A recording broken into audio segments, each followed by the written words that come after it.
You're listening to Leading Up with Udemy. This podcast is your guide to developing your skills as an emerging or seasoned leader. I'm Alan Todd, your host and the Vice President of Leadership Development at Udemy. Together, we can work, lead, and live differently to create a better world. I was super excited to have Elizabeth Pagé on the podcast this week. I really love how Elizabeth frames giving feedback in the positive, not looking backwards about what someone did something wrong, which can be viewed as disempowering, but looking to the future, which is much more empowering. We want to open people's minds to grow and change and be willing to learn, to adapt and pivot going forward, right? Because isn't that the objective? It's not catching people doing something wrong. It's helping to coach people to be more successful.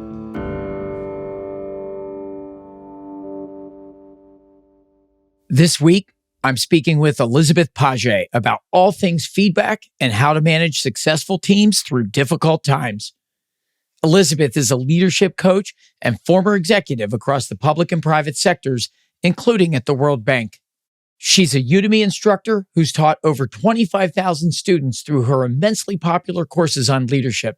She's also an expert in cross-cultural communication and holds a master's degree in systems engineering. Elizabeth, welcome to the podcast. Alan, I'm delighted to be here. Thank you. Thanks. So I want to start with managing teams through difficult times. I think the world we're in right now, there's hybrid work, there's AI, there's mental health issues that are rising, there's social unrest, and the pressures to perform have really fallen on the backs of leaders, particularly frontline, middle leaders.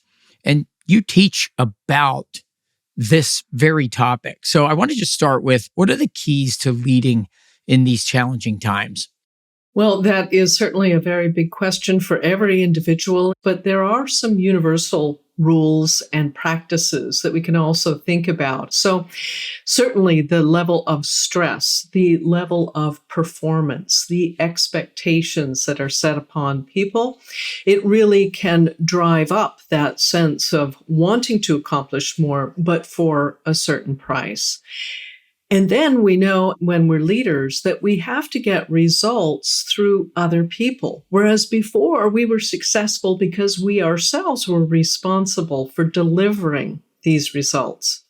And so this level of self-awareness is an important starting place for people to recognize what are their strengths, what are their opportunities to grow, and then what is the impact that we have on other people, particularly our teams. So I would start with understanding that there is individual and there's corporate or enterprise.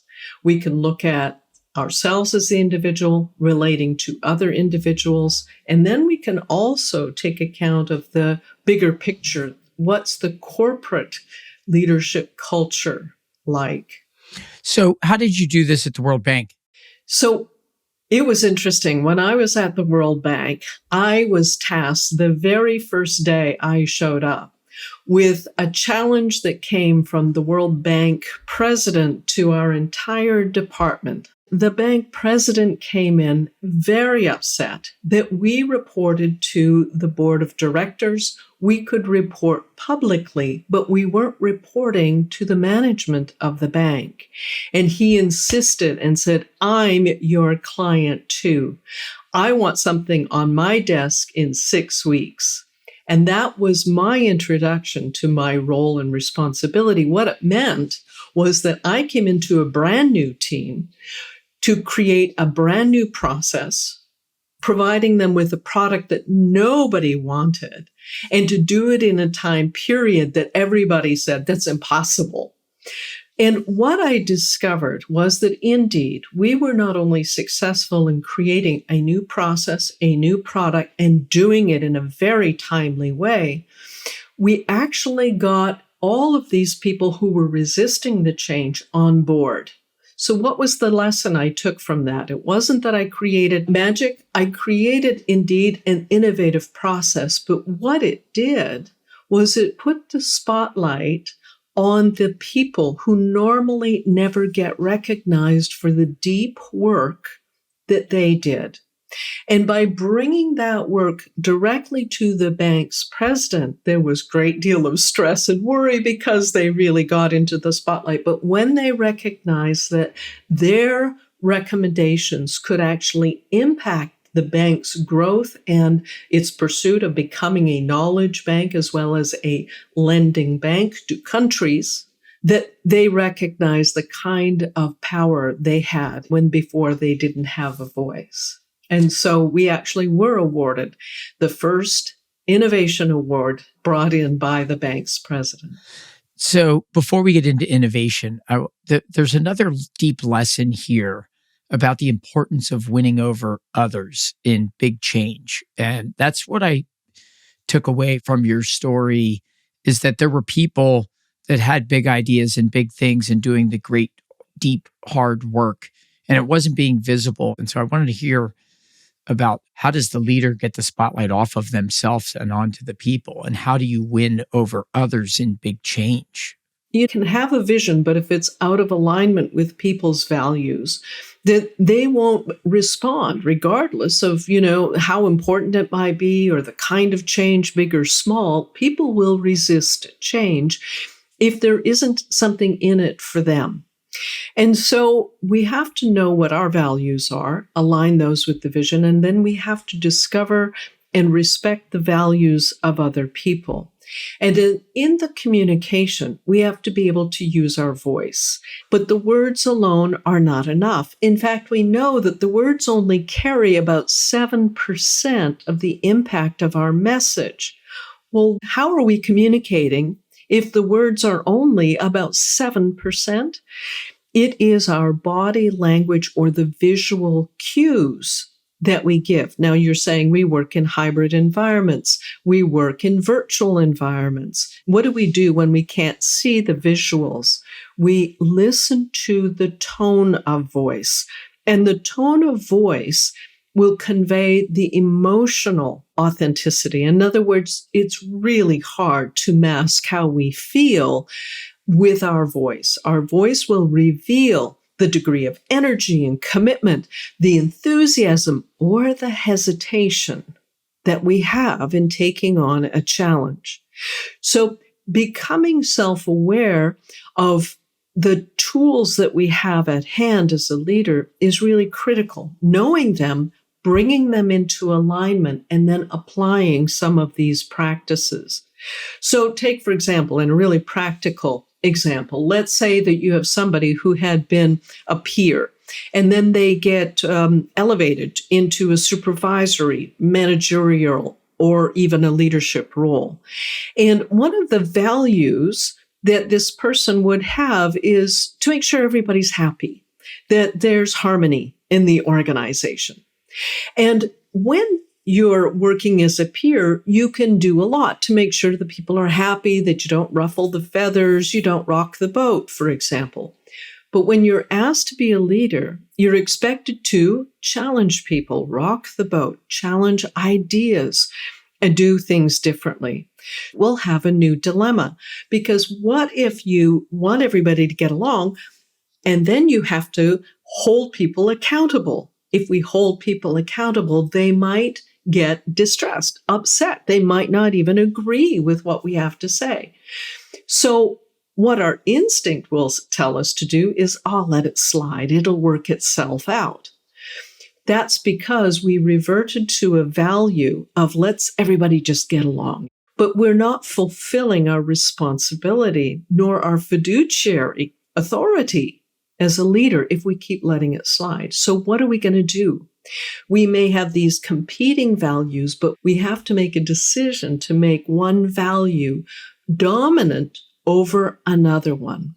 So let's say you might also, as this new leader, say, I have integrity. I do what I say what I do. Well, if you want everybody to get along, but you also have to treat people equally and hold them equally accountable, you now have a conflicting value.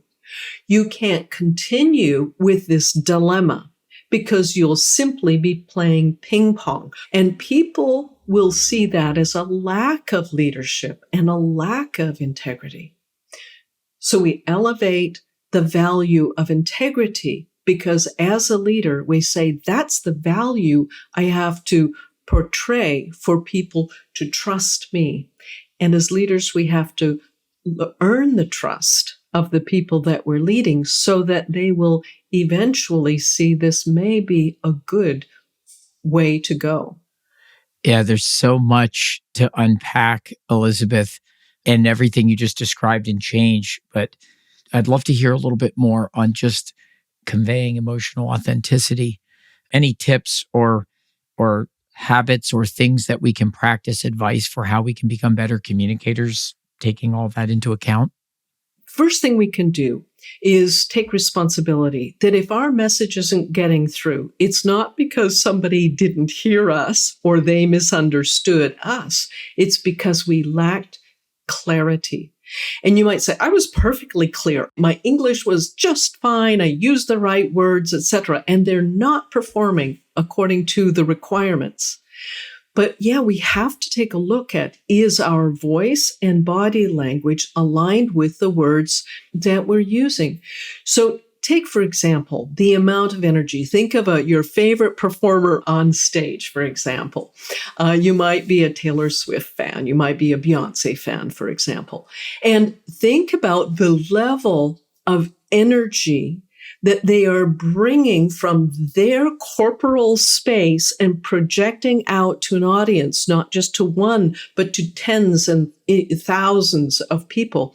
So there's a degree of the energy. And we say that when we communicate, our voice is the fuel through which we will energize and move our communication across time and space, whether it's through a microphone, through a video setup, if you are in an audience, in a boardroom.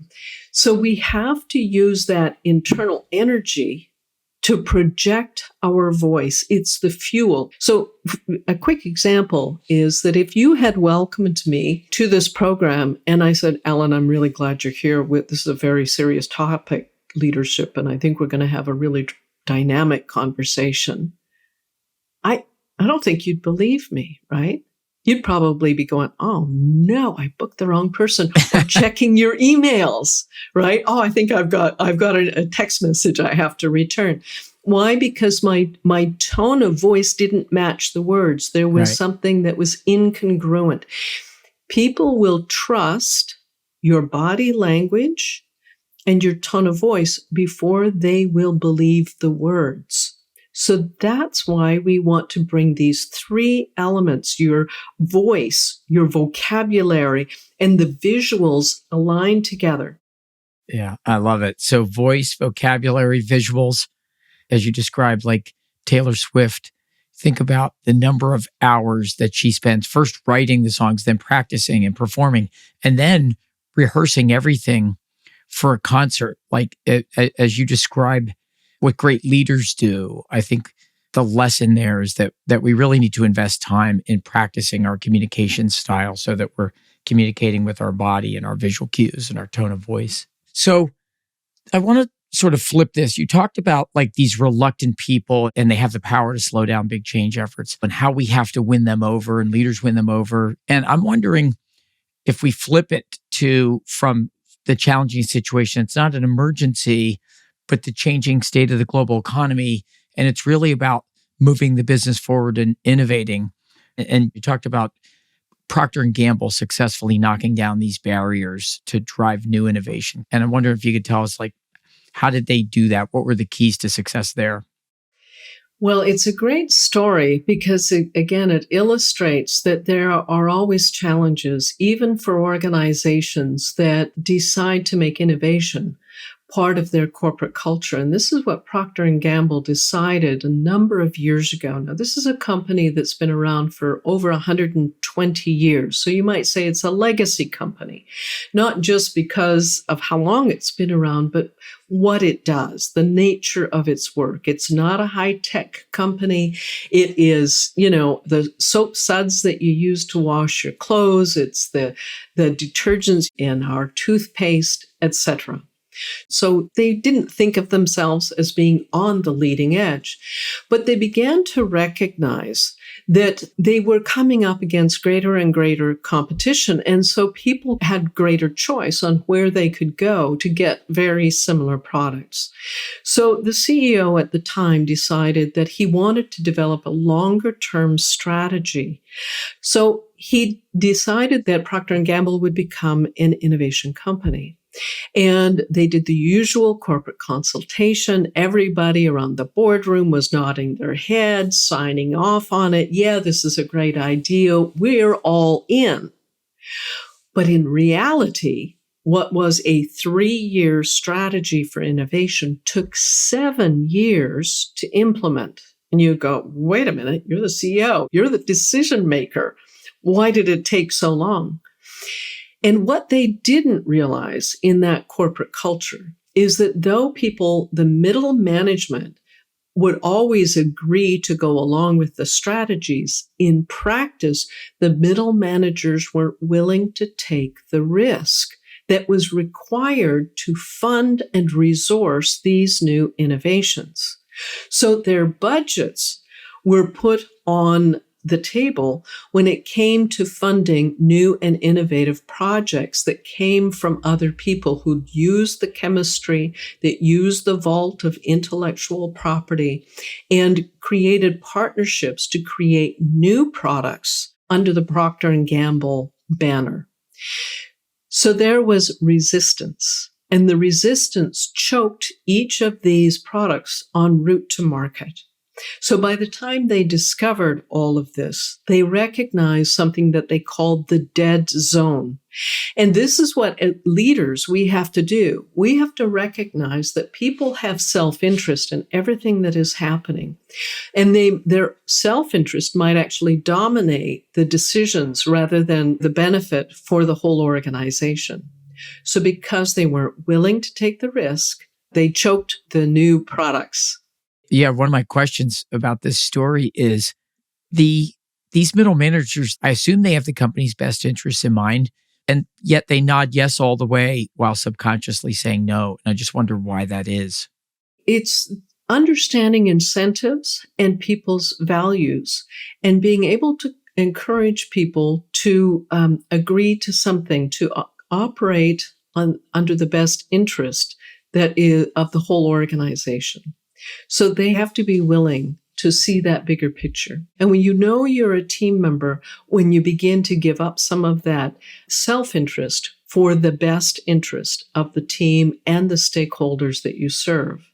So being aware that there are people who may be withholding information or resources and then dealing with them proactively to remind them and to align what their values are and how they're going to benefit in the organization will make a big difference in terms of the transformation that's required. If you leave people to their own resources, they may continue just to, make decisions based on what's the best interest for them.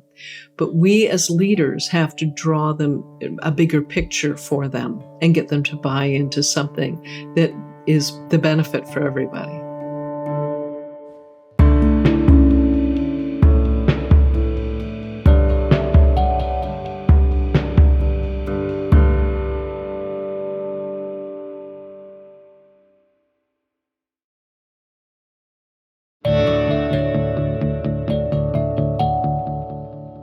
So you talked about the leader. So you're this newly rising leader and you want happiness and harmony, but it's not all happy and harmony because there's this idea of in driving performance, sometimes we have to give feedback and feedback's scary, right? Nobody wants to hear, feedback hurts their ego. So can you talk about how do great leaders provide feedback that actually works? When we invite people to talk about feedback and improve their performance, they'll often feel very uncomfortable. In fact, it will trigger defensiveness in people. And there's a very simple reason that people, I would say, generally have the best intentions. They come to work every day wanting to do the best they can And they work to that. Some days are better than other days, and life happens at work as well as at home. And so people's performance doesn't always measure up. But when we approach people, and we do it with the idea of making sure that it's fact-based information, we will cite something from the past and we'll say, I've got some feedback for you. You remember last week at the meeting, you were making a presentation and all the slides were too busy. There was way too much information, so people didn't get the message. Well, what's happened to the receiver of that feedback is that they thought they had given a great presentation. They were operating on the belief that they have done well, and now they're finding out that they underperformed. And the surprise, the shock, the disappointment, they're no longer even listening to our conversation. Because in our mind, we've moved back into a defensive position, and that is, wait a minute, why didn't anybody tell me before I gave that presentation? They begin arguing and justifying what had happened in the past. The problem, of course, is that we can't time travel. We can't go back in time and change whatever it is that's being cited. So we're automatically at a disadvantage. Well, we don't want to do that. And so I would suggest that we want to abandon this idea of citing things from the past. It's not that it's fact-free, because people actually will recognize when they have a new awareness that maybe that wasn't as strong as they had hoped it was. So they're going to be looking for opportunities to grow. But if they knew what they were themselves, they would be acting on it. Well, what's the job of leader? It's to actually think it through. Think through what's an action a person can start taking. You see, it's easy to tell people what to stop doing, but that's not helpful at all. It's easy to provide constructive feedback, tell them what they did wrong. Your PowerPoint slides were too busy. That feels a lot easier to me than what you're describing as this whole future-focused, strength-based approach. Yes, you put your finger on the real issue here. You see, leadership is hard work. It's hard work, but it's not the visible work. We do this work as we prepare to engage and coach our team members. So we think it through carefully and think, okay, what happened there? What action can that person take going forward that would help them be more successful and us all to accomplish what the team is working to finish? We can agree that people have the best of intentions. They come to work wanting to succeed. And if we offer them a way to be successful, guess what? They've opened up their mind instead of closing their mind down. And they're going, yeah, I'd like to try something differently. What did you have in mind? Now, why would they do that? You want to give them, I call these the ABCs, an action to take. The B is the benefit to that person. And then C is putting it in the context. Now, sometimes the C in the ABCs, action, benefit, and context, can be the cost because not everybody is happy to make a change. They might, as those middle managers did, they might go, yeah, sure thing, and nothing happens. That happened to one of the operations engineers that I worked with. And he kept going into the warehouse without wearing his safety equipment. Now, the staff in the warehouse got upset because they said there's a double standard in this organization. If we don't wear our safety equipment, we're going to get written up. We could even have our pay doctor lose our job. And here's management walking around, and they don't have to follow the same safety rules. So it was brought to the operations engineer attention the first time. Yeah, sure thing. No, it's no problem. It was brought to him a second time. Sure thing. And no change. So the third time around, when we talk about what's the benefit and the context or the cost, he had to be informed that they were now going to have to take action. And here's why. It's not that people didn't like him. No, it's because he put the entire company at risk. If he was injured, if one of the warehouse people were injured because of him, then the organization, the company could be sued. They could lose the company, and everyone would lose in that scenario. And guess what? He found the motivation when he found out that the price was that he was going to be written up and offered a different job if he couldn't comply with the requirements. He started wearing his safety equipment. So the ABCs are anchored in reality, but it comes back to the leader to think it through and create a pathway for other people's success, giving them an action to take, a reason to change a habit or a behavior, and then that bigger picture, because we all love to belong to something that's bigger than ourselves, knowing that we're creating real value for our stakeholders. Yeah, I love the whole future focus and your positive intent, right? Makes perfect sense. But if I think about in receiving feedback, and it's back to the best leaders actually hear their concerns and they can listen, but it's really hard to listen when my amygdala takes over and my heart's pounding and you're telling me something and I'm now way past my ability to listen. So I'm wondering, how do we hear feedback? How do good leaders do it? But how can we do it if we're not a leader? What do we need to do to listen through that pounding heart and hair on the back of the neck going up? Oh, this is such an important question for every person. And it's actually comes to life every day in all of our interactions because our survival instinct is primal. And so we will have that amygdala hijack you described the moment that we intuit a threat to our safety. Now, we know that today we probably won't be attacked by a saber-toothed tiger, so it isn't the same kind of physical threat that our body has created as a survival mechanism for it, but it is a psychological threat. And if we're afraid that our reputation might be put at risk because of maybe this feedback, if we feel that we have been unjustly accused of something and that we need to defend ourselves, etc. So what can we do? The first thing I would invite you to do is to think about listening. And I love this metaphor. We want to use listening like a garden trowel. This garden trowel is a tool to uproot the weeds in our garden. Those weeds can be our assumptions, our cognitive biases. But if we pause and we listen long enough, we can get past those weeds and hear other people, and they will bloom.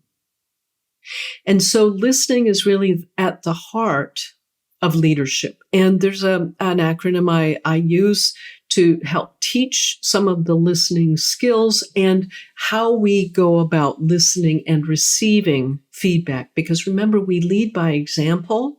If we can receive, if we can invite people to give us feedback as a leader, we'll demonstrate the values and the skills of true growth and continuous learning. And the L in listening is learning. Having an open mind and being willing to constantly learn, pivot, make changes, and do better. I think of the I in listen as identifying the other person's values. Because when we can align and we appreciate somebody else's values, we can align what we're asking them to do with what's most important to them. And the S in listen is we have to suspend our judgment.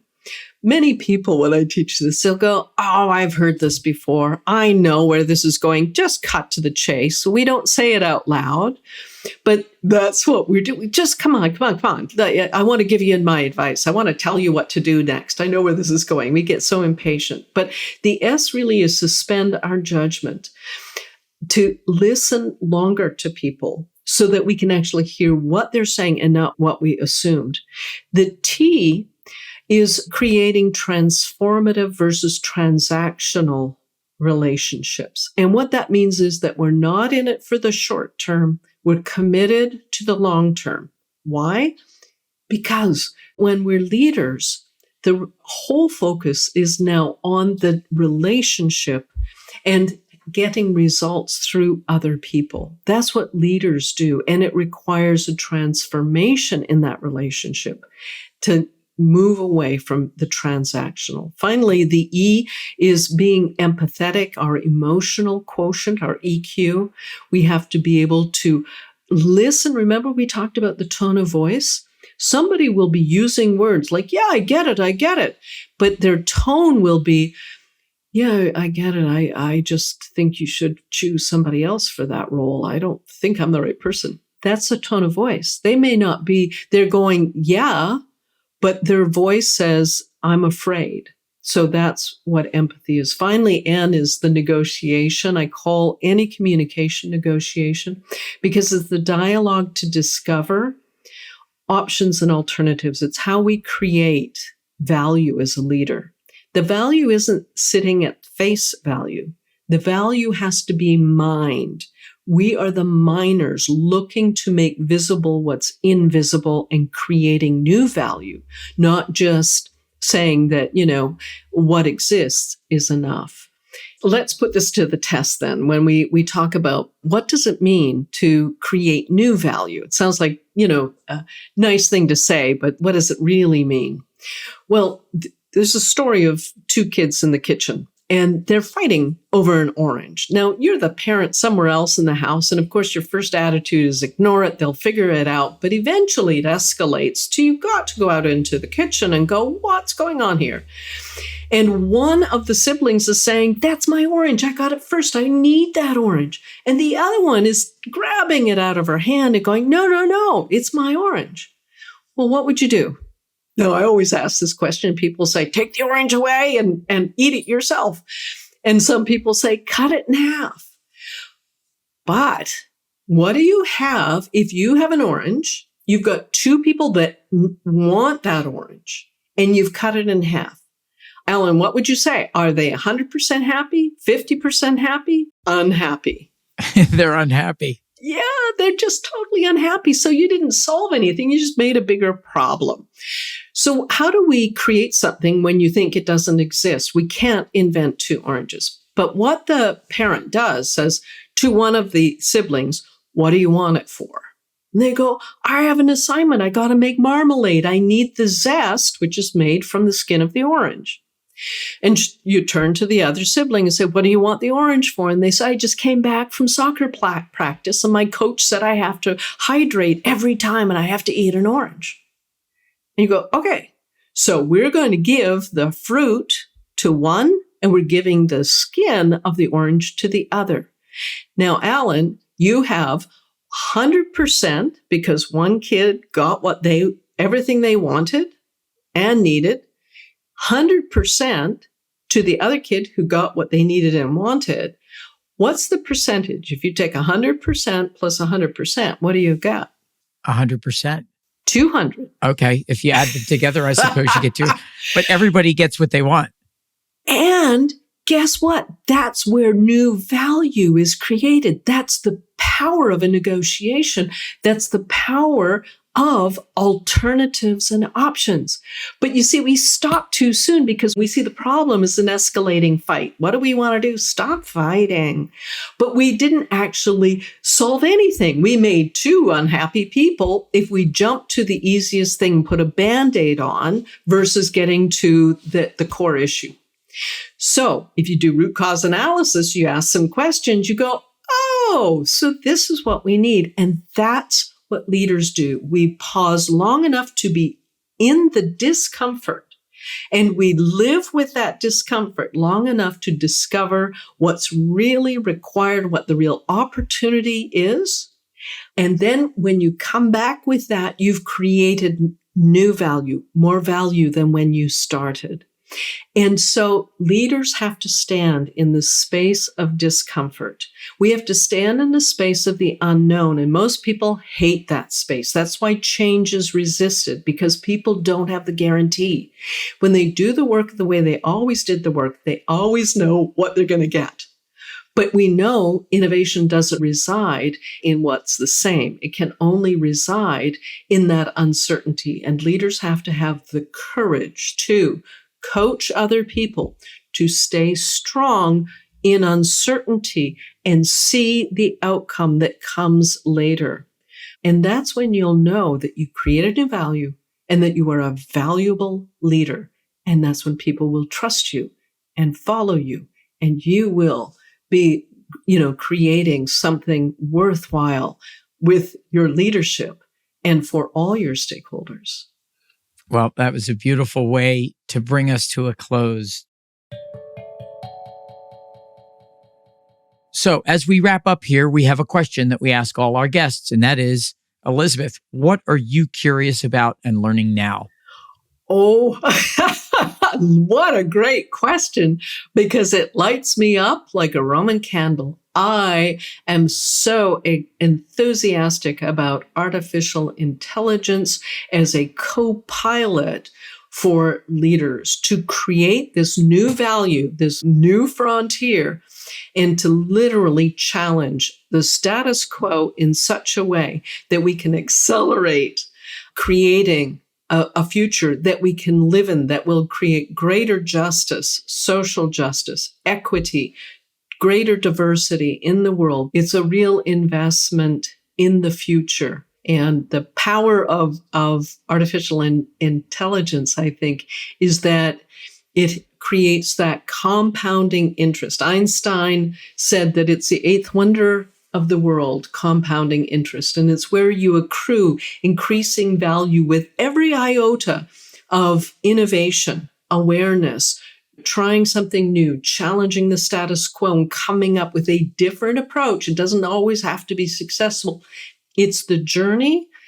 Oh, yeah, that lights me up. I'm so glad you asked. Well, that is beautiful, Elizabeth, and I can't wait as the future unfolds. I'd love to have you back sometime to hear 6 or 9 or 12 months from now where you're taking the future of leadership and leading in an AI world. Thank you. It's been so much fun. Thanks again to Elizabeth Pagé for joining us today on the podcast. Follow Leading Up, a podcast from Udemy Business, wherever you find your podcasts. We'll be back next Wednesday with another episode to help you level up your leadership skills. Follow the show so you never miss a new episode. And if you like the show, leave a rating or a review. We love the feedback, and it really helps us to find new listeners. To learn more about Leading Up or how Udemy can help you develop leaders at scale and move business forward, visit business.udemy.com. The Leading Up podcast is produced by Udemy in partnership with Pod People. Special thanks to our production team, Alex McManus, Amy Machado, Brian Rivers, Michelle O'Brien, and Carter Wogan. Our original theme is by Soundboard.